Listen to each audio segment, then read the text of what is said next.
Inspektorat Kota Metro menilai Lurah Margodadi Kuswidaryanto tidak kooperatif sehingga diberhentikan dari jabatannya. Inspektur Inspektorat Kota Metro Jihad Helmi menjelaskan, pihaknya telah melaporkan dan sudah merapatkan bersama tim Gerakan Disiplin Nasional terkait laporan dugaan asusila Lurah Margodadi.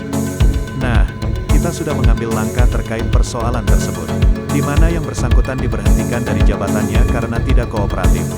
Dia sudah kita panggil, kita telepon dan kita WhatsApp berkali-kali tapi tidak ada jawaban, tegasnya, Senin, tanggal 21 Februari tahun 2022. Ia menambahkan, keputusan pemberhentian Lurah Margodadi juga diambil agar yang bersangkutan fokus terhadap permasalahan hukum.